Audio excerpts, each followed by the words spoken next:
The silence was the first thing Admiral Jake Morrison noticed when he woke up. The usual hum of incoming messages from the outer colonies was gone. The bridge of the ESV Defiant should have been buzzing with reports from 17 different star systems, but instead there was only the quiet beeping of ship systems and the nervous breathing of his crew. "Commander Blake, run a full systems check on our communication array," Morrison said as he settled into his command chair. His coffee was still warm, which meant he had only been asleep for a few hours. The ship was patrolling the outer edge of the Sol system, keeping watch for any signs of trouble from deep space. Lisa Blake looked up from her console, her face pale in the blue light of the displays. "Sir, the communications are working fine. I've been trying to raise New Geneva for the past 3 hours. No response." Morrison felt a cold weight settle in his stomach. New Geneva was humanity's largest colony outside of Earth, home to over 2 million people. The mining stations there sent daily reports about her shipments and population updates. It never went silent, not even during solar storms. "What about the other colonies?" Blake's fingers moved quickly across her keyboard, cycling through different communication channels. Nothing from Kepler Station. Nothing from the agricultural worlds in Centauri.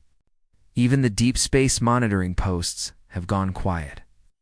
The Admiral stood up and walked to the main display screen, showed a map of human space, with little green dots marking each colony and outpost. 3 weeks ago, all those dots had been flashing with regular status updates. Now they were just dim points of light against the black of space. "How long has it been since we received any transmission from outside the Sol system?" Morrison asked. The last message came from the cargo. "Ship Aurora 22 days ago. Captain Roy Henderson reported they were leaving the mining station at Kepler 442 with a full load of rare metals." Since then, nothing. Morrison had served in the Earth Space Fleet for 30 years. He had seen equipment failures, solar storms. That disrupted communications, and even the occasional pirate attack on Outer Rim stations. But he had never seen every human settlement go quiet at the same time. "Send a message to Earth Command. Priority Alpha. Tell them we have lost contact with all outer colonies and request immediate instructions." Blake nodded and began typing the message. Morrison watched the stars through the main viewport and tried to think of reasonable explanations for what was happening. Maybe there was some kind of technical problem with the deep space communication network. Maybe a solar flare from one of the nearby stars had damaged the relay stations. Maybe it was just a coincidence that all the colonies had gone quiet during routine maintenance. But deep in his mind, he knew something was very wrong. 2 hours later, the reply from Earth's command arrived. Morrison read it twice before calling his senior officers to the bridge. The message was short and frightening. Hostile alien contact confirmed across multiple sectors. Massive unidentified fleet movements detected throughout human space. All colonies have ceased transmissions. Return to Earth immediately. Prepare for possible combat operations. Commander Blake stared at the message on her screen. "Aliens, sir. We've never had any confirmed contact with intelligent alien life, apparently." "We have now," Morrison replied. He looked around at his crew, seeing the same mixture of fear and disbelief on every face. Humanity had been spreading through the galaxy for over 100 years, building colonies and mining stations on dozens of worlds. They had always wondered if they would someday meet other intelligent species, but they had imagined first contact would be different. They had imagined diplomacy, trade, cultural exchange. They had never imagined silence. The Defiance began its journey back to Earth, but they were not alone. Other ships were converging on the Sol system from every direction. Scout vessels, cargo haulers, passenger liners, and military patrol ships all racing toward home with the same desperate hope that Earth Command would have answers. Captain Roy Henderson was among the first to arrive. His cargo ship Aurora limped into Earth's orbit with her hull scarred by weapons, fire, and half her crew injured. Morrison watched the docking procedure from the Defiance's observation deck, noting the burn marks along the Aurora's side and the way she moved with the careful precision of a badly damaged ship. Henderson's report to the fleet commanders was brief and horrible. He had been loading cargo at the Kepler 442 mining station when the attack came. The alien ships had appeared without warning, dropping out of faster-than-light travel in perfect formation around the station. They were huge, Henderson said. Each one at least twice the size of Earth's largest battleships, with hulls that seemed to absorb light rather than reflect it. They didn't try to communicate, Henderson told the assembled officers. They didn't demand surrender or give any kind of warning. They just started shooting. The station's shields lasted maybe 10 minutes. After that, they systematically destroyed every building, every ship, every piece of equipment. I only escaped because I was already loaded and managed to jump to hyperspace before they noticed me. Morrison listened to similar reports from other survivors over the following days. The pattern was always the same. Alien fleets would appear around human colonies or outposts, destroy everything they found, and then disappear. The attacks were precise and efficient, showing no interest in capturing prisoners or salvaging resources. The aliens seemed focused on one goal: erasing every trace of human presence from the galaxy. Dr. Peter Yang, Earth's leading expert on the possibility of alien life, studied the few sensor recordings that surviving ships had managed to capture. The alien vessels used technology that was far beyond anything humanity possessed. Their weapons could punch through military-grade shields like they were made of paper. Their ships moved with impossible precision, as if controlled by a single mind. Based on the attack patterns and fleet compositions, I believe we're dealing with at least 12 different alien species working together, Yang reported to Earth's Emergency Council. Some of the ship designs are completely different from others, suggesting different technological approaches and evolutionary paths. This appears to be some kind of alliance or confederation specifically organized to eliminate human settlements. Implications were staggering. Humanity had encountered not just one alien species, but an entire coalition of advanced civilizations. And for reasons they couldn't understand, this coalition had decided that humans needed to be destroyed. Messages began arriving from the few human ships that were still operating in deep space. Most were desperate calls for help from crews who had watched their home colonies burn. Some were final transmissions from ships that had tried to fight the alien attackers and been overwhelmed. A few were warning messages from captains who had witnessed the destruction and were trying to spread word of the approaching threat. Morrison stood on the bridge of the Defiance and watched Earth grow larger on the main screen as they approached home. Behind them, the last refugees from humanity's stellar empire were gathering, their ships forming a ragged convoy of survivors.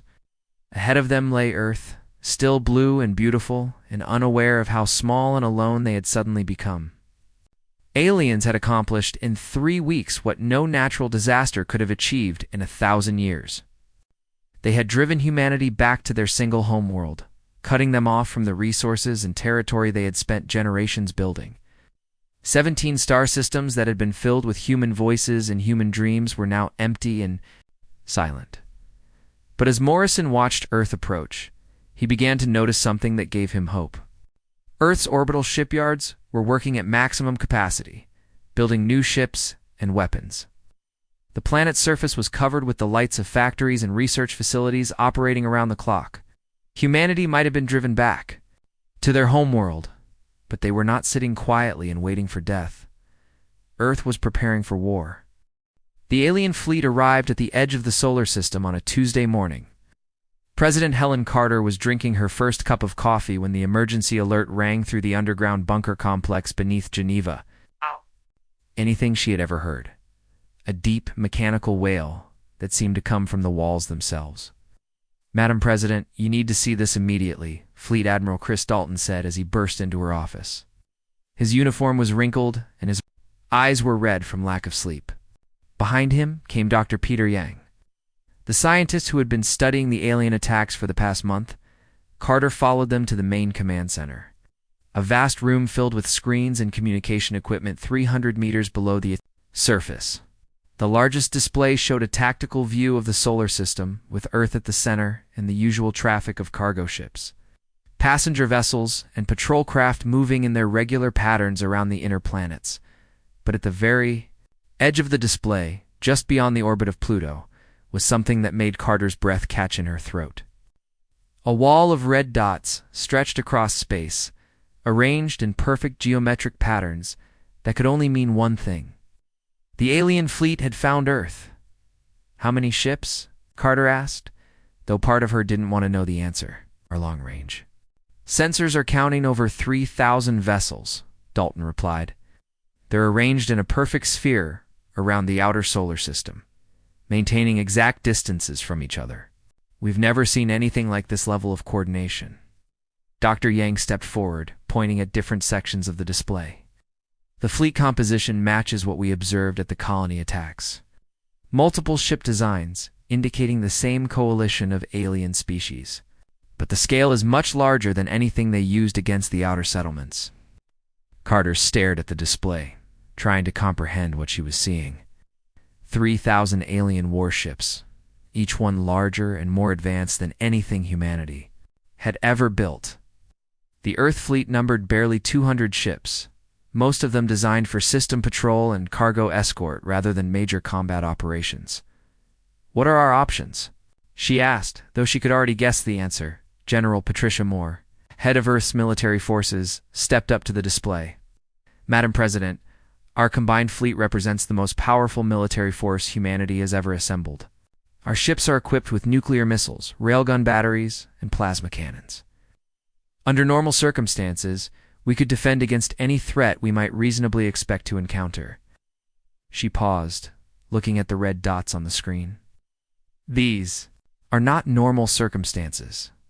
Based on the survivor reports from the colony attacks, their shields can absorb the full output of our heaviest weapons without showing any damage. Their own weapons can destroy our largest battleships with single shots. In a direct confrontation, we would be completely outmatched. The room fell silent, except for the quiet humming of computer systems and the distant sound of air circulation. Fans. Carter looked around at the faces of her advisors, seeing the same realization in all of their eyes. Earth's military, built up over decades of expansion and exploration, was about to face an enemy it had no hope of defeating. Have they attempted any communication? Carter asked. Dr. Yang nodded and activated an audio system. Its message began.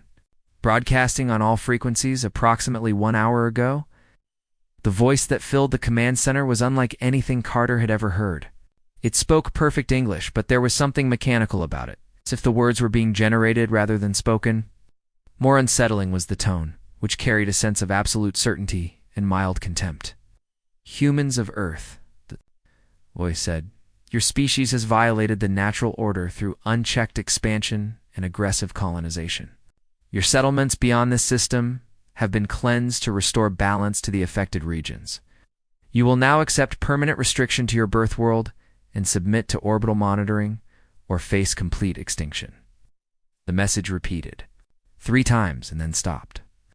Carter found herself staring at the speakers long after the alien voice had faded away. Natural order? She asked.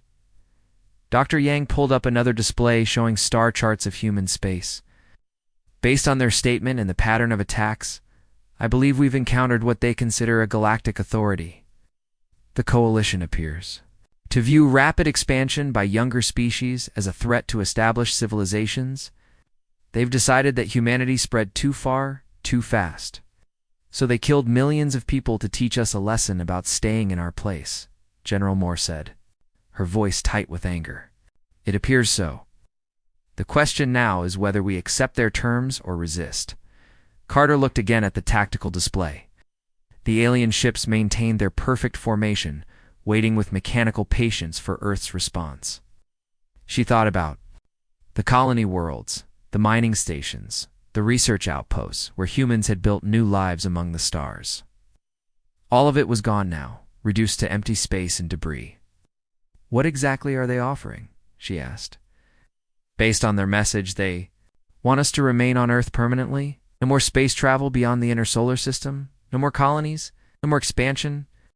They would presumably establish some kind of monitoring system to ensure we comply, and if we refuse, complete extinction. Based on their demonstrated capabilities, they could sterilize Earth's surface from orbit within a matter of hours. Carter, walked to the main display and placed her hand on the console. The red dots representing the alien fleet seemed to pulse with malevolent energy. She had been elected to lead humanity into a bright future among the stars. Instead, she was being asked to accept permanent imprisonment on their home world. How long do we have to decide? They haven't specified a deadline, but based on their behavior at the colonies, they prefer to act quickly once they arrive at a target. The next few hours passed in a blur of emergency meetings and desperate planning sessions. Our military commanders presented scenarios for defending Earth, all of which ended with the same conclusion: humanity would be wiped out within days of any serious resistance. Scientists proposed diplomatic solutions, but the alien message had made it clear that negotiation was not an option. Captain Billy Walker arrived during one of these meetings, his reconnaissance ship having just returned from observing the alien fleet at close range. His report added new details to their understanding of what they faced. The ships are arranged in 12 distinct groups, Walker told the assembled leaders. Each group has different hull designs and energy signatures, confirming that we're dealing with multiple species, but they move with perfect coordination, as if controlled by a single command structure. He activated a holographic display showing detailed scans of the alien vessels. The smallest ships are about the size of our heavy cruisers. The largest ones are almost 2 kilometers long. All of them have energy shields that our sensors can barely detect, which suggests technology far beyond our current understanding. Carter studied the images, noting the smooth, organic curves of some alien ships and the angular, crystalline structures of others. Each design represented a different species, a different evolutionary path, a different approach to technology and warfare. Yet they had all come together for the single purpose of eliminating humanity's presence in space. Have we detected any weaknesses? She asked. Walker shook his head. Their formation is perfect. Oh. Their ships maintain exact distances and orientations. There are no gaps in their sensor coverage, no blind spots we could exploit. They've positioned themselves to cover every possible escape route from the solar system. As night fell over Geneva, Carter stood alone in her office, looking at intelligence reports and casualty estimates. The numbers were staggering. If the aliens carried out their threat, every human being on Earth would die within a week. But if humanity accepted their terms, they would be trapped forever on a single world, cut off from the vast universe they had dreamed of exploring. She thought about the colonists who had died in the first attacks, people who had left Earth to build better lives for their families. She thought about the children growing up on Earth who would never see the stars if humanity accepted the alien ultimatum. She thought about all the generations of humans who had looked up at the night sky and wondered what lay beyond. Finally, she made her decision. Earth would not go quietly into exile. Colonel Danny Phillips had never seen the underground laboratories beneath Cheyenne Mountain so busy.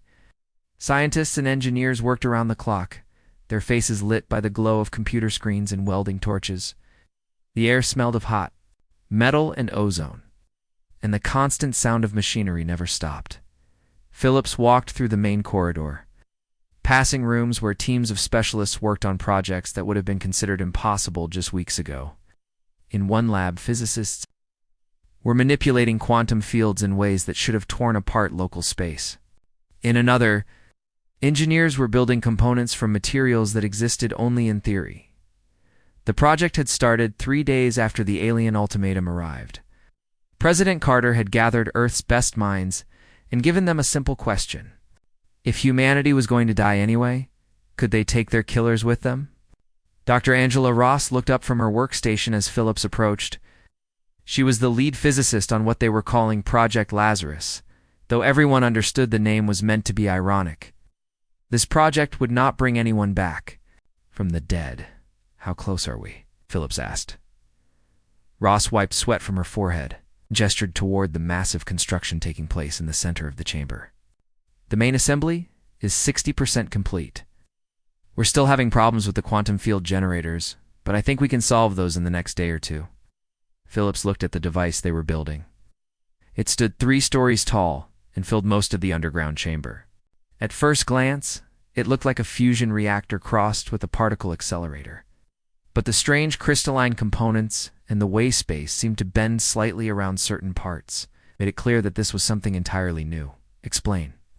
It to me again, Philip said. In simple terms, Ross activated a holographic display showing the theoretical framework behind their weapon. Normal matter exists in what we call stable space. But if you apply enough energy in exactly the right way, you can create an instability that spreads outward, like a crack in glass. She pointed to different parts of the display. The device creates a quantum cascade that propagates through hyperspace. Faster than light. Anything it touches gets pulled into the instability and destroyed at the atomic level. The effect continues until it either hits something massive enough to absorb the energy or burns itself out. And how far will it reach? Based on our calculations, approximately 200 light-years before the cascade loses enough energy to stop naturally. That should be enough to reach every system where the alien coalition has a presence. Philip stared at the display, trying to understand the magnitude of what they were planning. You're talking about destroying everything in a radius of 200 light-years. Every planet, every star system, every living thing. That's correct, including Earth and everyone on it. The silence stretched between them. Phillips had been a soldier for 20 years, and he understood the concept of necessary sacrifice. But this went beyond anything he had ever imagined. They were planning to commit genocide on a galactic scale. Are there any other options? He asked. Ross shook her head. The alien fleet is too powerful for conventional weapons. It's their technology is so advanced that they could destroy Earth from a distance we can't even reach with our fastest ships. This is the only way to ensure they pay a price for what they've done. Over the following days, Phillips watched the device take shape. Teams of specialists worked on different components. Each group focused on their particular area of expertise. Most of them didn't know the full scope of what they were building. But they all understood that it was humanity's final answer to the alien ultimatum. The technical challenges were enormous. The device required the combined power output of every fusion reactor on Earth, channeled through crystalline matrices that had to be grown in zero gravity. The quantum field generators needed to be cooled to temperatures just above absolute zero. While other components operated at temperatures hot enough to melt steel, Captain Billy Walker returned from another reconnaissance mission with disturbing news. The alien fleet is starting to move, he reported to the Emergency Council. They're closing their formation and taking positions closer to Earth. I think they're getting ready to attack. President Carter looked tired and older than her years. The weight of the decision she had made was visible in every line of her face. How much time do we have? Based on their current movement pattern, maybe 48 hours before they reach optimal firing positions. Dr. Ross was called to the meeting to provide an update on Project Lazarus. We need at least 60 hours to complete the final assembly and run the necessary tests. The quantum field generators are extremely delicate, and one mistake could cause the device to explode prematurely. What happens if it explodes before we're ready? Carter asked. The quantum cascade would still activate, but it might not propagate. As far as we need it to, some of the alien fleet might survive, and they would know exactly what we tried to do. Carter looked around the room at her advisors and military commanders. Every face showed the same grim determination. They had moved beyond questions of right and wrong, beyond considerations of collateral damage or galactic consequences. The aliens had made the choice for them when they decided to exterminate humanity. We proceed with the project, Carter said. Whatever it takes. The work continued with desperate intensity. Phillips coordinated security for the facility, while teams of engineers worked around the clock to complete the device. The quantum field generators were the most critical component, requiring precision that pushed the limits of human manufacturing. Capability. Dr. Yang arrived at the facility with additional data about the alien fleet. We've identified 12 distinct command ships, one for each species in the coalition. They're positioned at regular intervals around the fleet formation, suggesting a shared command structure. He activated a display showing the alien fleet arrangement. If our device works as designed, it should eliminate all of them simultaneously. But we need to time the activation perfectly. Once we begin the sequence, there's no way to stop it.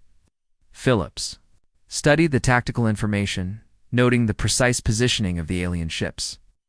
How long does the cascade take to reach them? Approximately 17 minutes from activation to full propagation throughout the solar system. After that, it continues outward to engulf their home systems. So, we have 17 minutes from the moment we activate the device until the aliens realize what we've done, correct? We'll have enough time to understand what's happening, but not enough time to escape.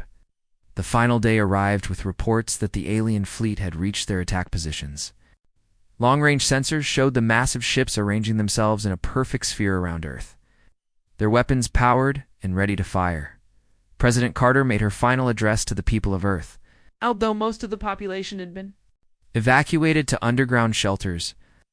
My fellow humans, she began, her voice steady despite the circumstances. Today we face the end of our species as we have known it. The aliens who destroyed our colonies have given us a choice between slavery and extinction. She paused, looking directly into the camera. We choose neither. Today we remind the galaxy that some prices are too high to pay, and some freedoms too precious to surrender. We may not survive this day, but our enemies will remember the cost of underestimating human determination. In the depths of Cheyenne Mountain, the final preparations were complete. Project Lazarus stood ready, its crystalline components glowing with barely contained energy. 12 operators took their positions at manual control stations throughout the facility, each one a volunteer who understood they would not survive the next hour. Phillips looked at his watch. The alien ultimatum would expire in 30 minutes. It was time to show the galaxy what happened when you pushed humanity too far. The alien bombardment began at exactly noon, Greenwich Mean Time. Admiral Jake Morrison watched from the bridge of the Defiance as the first energy beams lanced down from orbit, turning military installations into clouds of superheated plasma. The weapons were precise and devastating, each shot calculated to cause maximum damage while conserving energy for the larger assault to come. All ships, this is Admiral Morrison. He broadcast to the remaining Earth fleet. Execute Plan Delta. We buy them as much time as possible. The Earth ships moved into attack formation, their hulls gleaming in the sunlight as they accelerated toward the alien fleet. Morrison knew it was a hopeless gesture. His 200 ships faced 3,000. Alien vessels that were individually superior in every way. But every minute they could delay the bombardment was another minute for the teams. Working frantically in the mountain bunkers below, Commander Lisa Glake coordinated the fleet's movements from her position at the tactical station. Sir, the aliens are concentrating their fire on the major population centers. New York, London, Tokyo, Moscow are trying to break our will to resist. Morrison watched the tactical display as red indicators showed cities burning across the planet's surface. Millions of people were dying with each passing minute, but the evacuation procedures had moved most of the civilian population to underground shelters. The aliens would have to work much harder to achieve total extermination. Signal all fighter squadrons. Begin attack runs on the nearest alien command ships. Captain Billy Walker led the charge of Earth's small fighter craft. His squadron of 12 ships dove toward a massive alien battleship that hung in space like a black crystal mountain.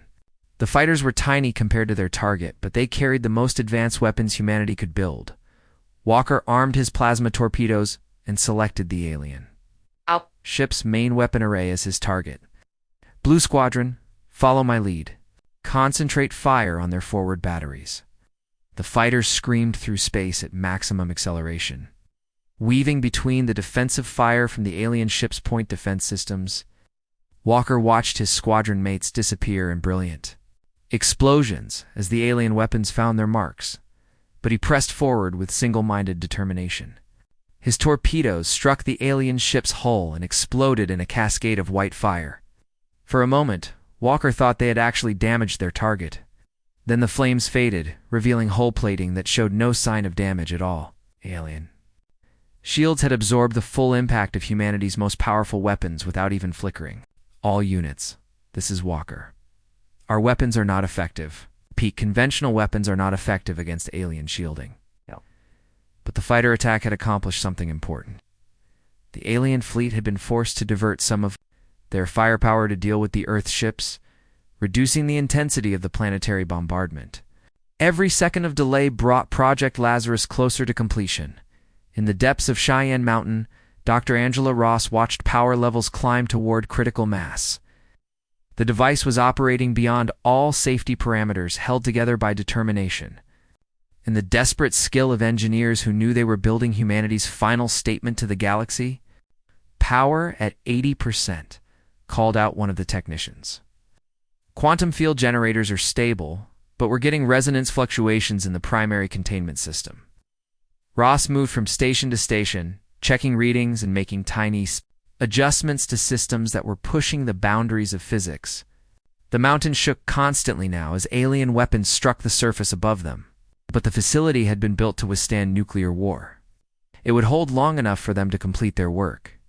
Colonel Danny Phillips coordinated the defense of the facility from the main command center. "Security teams, report status." "Perimeter is holding, sir," came the reply from the surface teams. "The aliens are concentrating on the major cities. They haven't identified this location as a priority target yet." Phillips knew that would change once Project Lazarus activated. The quantum cascade would create energy signatures unlike anything that had ever existed. The aliens would know exactly where the attack was coming from. But by then it would be too late to stop it.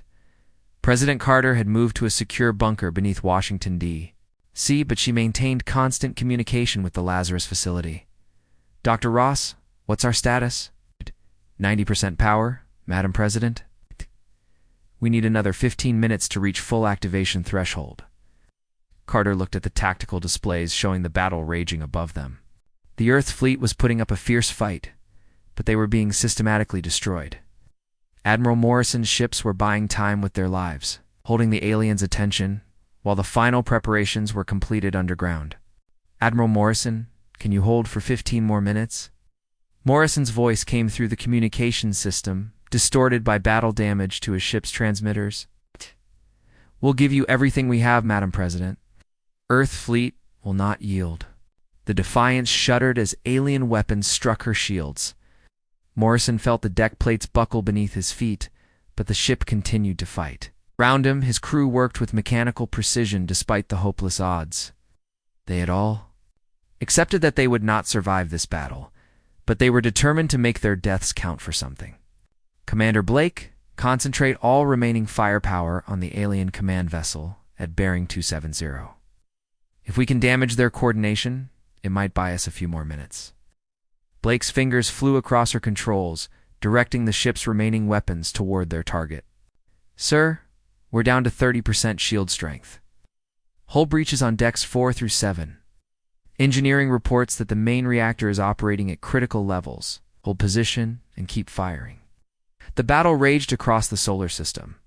As the last defenders of Earth threw themselves against impossible odds, Captain Walker had lost most of his squadron, but he continued his attack runs with the remaining fighters.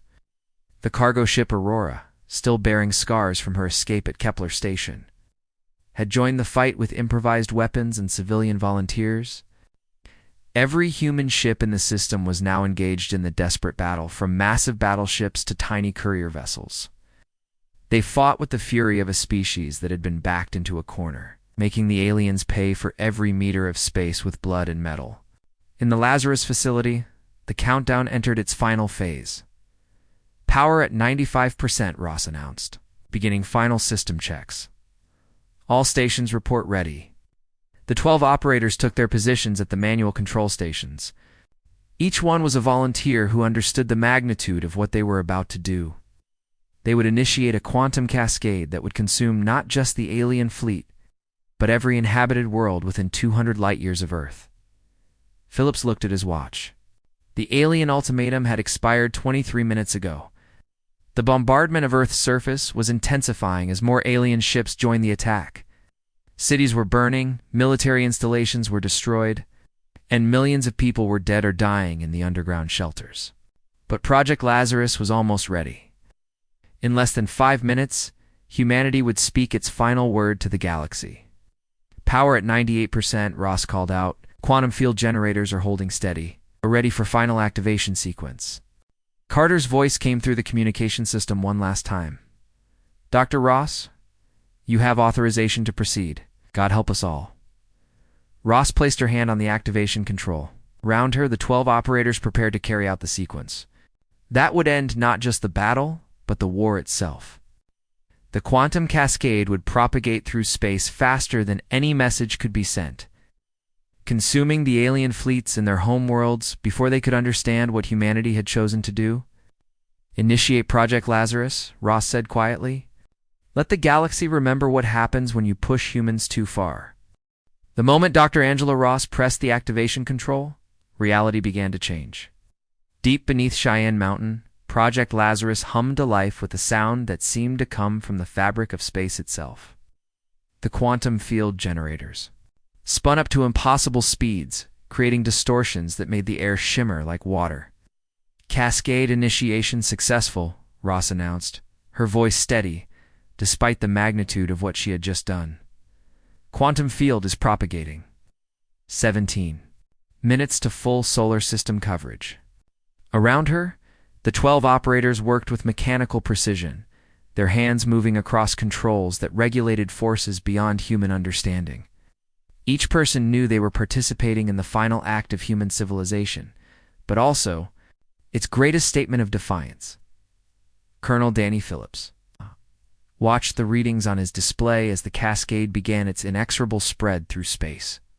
The energy signature was unlike anything that had ever existed, a ripple in reality itself that moved faster than light through the hidden dimensions of hyperspace. Above them, the battle continued to rage. Admiral Jake Morrison felt his ship shudder as another alien weapon struck the Defiance's failing shields. Half his crew was dead, his engines were operating on emergency power, and hull breaches on 3 decks were barely contained by emergency force fields. "Sir, we're receiving a transmission from the alien fleet," Commander Lisa Blake reported, her voice tight with pain from injuries sustained when her console exploded. Morrison looked at her in surprise. Throughout the entire conflict, the aliens had maintained complete communication silence except for their initial ultimatum: put it through. The voice that filled the bridge was the same mechanical tone they had heard before, but now there was something different about it. For the first time, the aliens sounded uncertain. "Human vessels, cease your attack immediately. We detect massive energy fluctuations originating from your planet's surface. Explain the nature of this phenomenon." Morrison smiled grimly. After destroying 17 human colonies and killing millions of innocent people, the aliens were finally showing concern about something. "This is Admiral Morrison of the Earth Space Fleet. You wanted to know what happens when humans are pushed too far. You're about to find out." In the Lazarus facility, Dr. Ross monitored the cascade's progress as it spread through local space. The effect was invisible to normal sensors, but the quantum field detectors showed an expanding sphere of distorted space-time that consumed everything in its path. 5 minutes to solar system perimeter, she announced. The cascade is holding coherence and maintaining propagation velocity. President Carter's voice came through the communication system from her bunker beneath Washington. "Dr. Ross, are you certain about the range estimates?" "Yes, Madam President. The cascade will reach approximately 200 light-years before natural dissipation occurs. Based on our intelligence about the alien coalition, that should encompass all of their major population centers and military installations." The weight of those words settled over everyone in the facility. They were not just destroying the alien fleet around Earth. They were committing genocide on a scale that the galaxy had never witnessed, wiping out entire civilizations that had existed for thousands of years.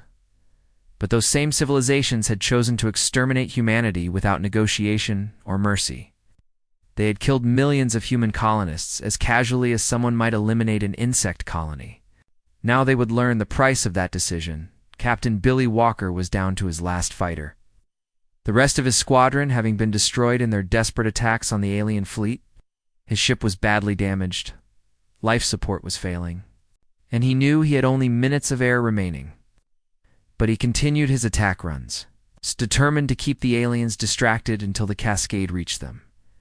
As he lined up for another pass at an alien command ship, something extraordinary happened. The massive vessel, which had been moving with perfect precision just moments before, suddenly began to drift off course. Its weapons stopped firing, and the coordinated movements that had characterized the alien fleet began to break down. All remaining Earth forces, this is Walker. The aliens are showing signs of confusion or system failure. Something's affecting their coordination. What Walker was observing was the leading edge of the quantum cascade reaching the alien ships. The effect was subtle at first, causing minor disruptions in their advanced technology. But as the cascade intensified, the disruptions became more severe. On the bridge of the largest alien command ship, beings from 12 different species were experiencing something they had never encountered before. Their sensors were detecting an energy phenomenon that their science could not explain. A distortion in space-time that was approaching at impossible speed. The Coalition had conquered dozens of star systems and eliminated countless species that they deemed dangerous to galactic stability. They had technology that could destroy planets and fleets that could travel between stars in days. But they had never faced an enemy willing to destroy half the galaxy rather than accept defeat. 8 minutes to full solar system coverage, Dr. Ross announced. The cascade is now affecting local space-time. All alien vessels should be experiencing significant system disruptions. Admiral Morrison watched through the Defiance's viewports as the alien fleet began to lose cohesion. Ships that had maintained perfect formation for days were now drifting apart, their movements becoming erratic and uncontrolled. Some vessels were firing their weapons randomly, as if their targeting systems had been compromised. Commander Blake, signal all remaining Earth's forces. Tell them to pull back to minimum safe distance. I don't want our people caught in whatever's about to happen. Blake transmitted the withdrawal order, though there were few Earth ships left to receive it. The desperate battle had cost them dearly, but they had accomplished their mission. Had bought Project Lazarus the time it needed to reach full activation in the depths of space. The quantum cascade continued its relentless expansion. What had begun as a whisper in the fabric of reality was now a roar that consumed matter and energy with equal efficiency. The alien ships caught in its path simply ceased to exist, their atoms torn apart and scattered into the void. 12 minutes to full system coverage, Ross reported. The cascade has consumed approximately 60% of the alien fleet. The remaining vessels are showing severe system failures. The aliens now understood what humanity had done, but their realization came too late. Quantum cascade propagated through hyperspace faster than any ship could travel, erasing toward their home systems with the inexorable force of a natural law. There was no escape and no defense against an attack that operated on the fundamental level of reality itself. President Carter made her final transmission to the remaining human population sheltering in bunkers around the world. My fellow humans, in a few minutes, our planet will be consumed by the cascade we have created. We face the end not as victims, but as a people who chose their own fate. She paused, looking at the camera with eyes that held both sorrow and fierce pride. The aliens who destroyed our colonies thought they could eliminate us without consequence. Today, they learn that some species cannot be conquered, only destroyed along with those who would destroy them. 15 minutes to full propagation, Dr. Ross announced. The cascade has reached the edge of the solar system and is continuing into interstellar space.